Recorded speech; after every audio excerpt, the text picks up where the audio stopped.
Donc je suis Nicolas Villeneuve, maître de conférence au département de géographie et au laboratoire Géosciences Réunion.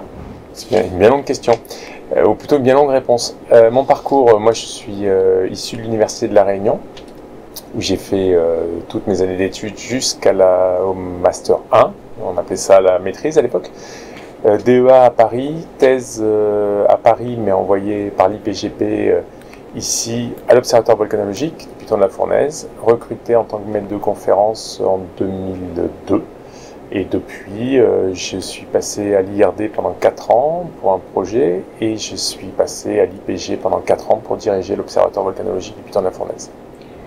Du jour où j'ai rencontré Jean-Louis Cheminet, mon directeur de thèse, qui m'a dit « je veux que vous fassiez une thèse pour moi », il m'a donné un sujet, je n'avais jamais pensé et je lui ai répondu « c'est exactement ce que je veux faire ». Mais les grands axes ont été liés principalement à des rencontres. Moi, j'ai travaillé sur la physique des magmas, sur le risque naturel, mais plutôt aspect aléa. Et en vieillissant et en rencontrant des gens de la communauté réunionnaise, de la protection civile, j'ai au fur et à mesure été attiré par l'aspect sociétal lié au volcan et au risque sur le volcan.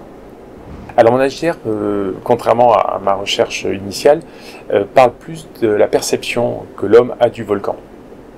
Des volcans en général, depuis l'Antiquité, mais également du Piton de la Fournaise, depuis que l'homme passe à côté en bateau ou qu'il y habite.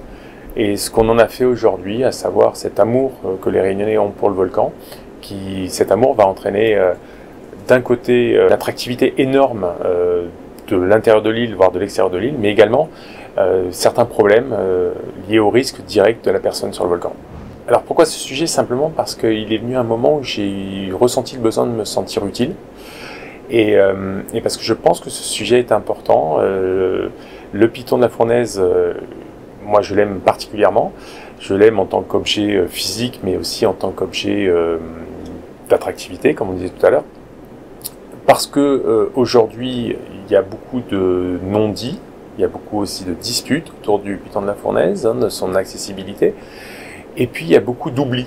Les gens parlent souvent de choses en pensant avoir raison, et il y a beaucoup de choses qui sont fausses dans ce qu'on dit. Donc notamment, par exemple, quand les gens de mon âge disent quand moi j'étais petit, il m'était fait cuire la saucisse de ce volcan.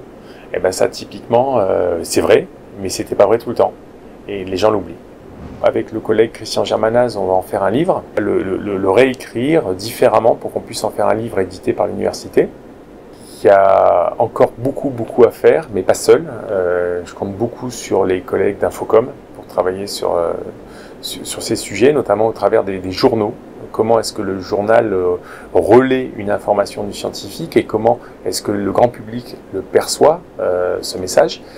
J'espère, avec les collègues d'Infocom, pouvoir prendre un étudiant en thèse, parce que c'est bien pour ça que j'ai fait une HDR, qui traitera de tous ces domaines en croisant toute l'information issue des médias divers et variés quand on voit la Réunion.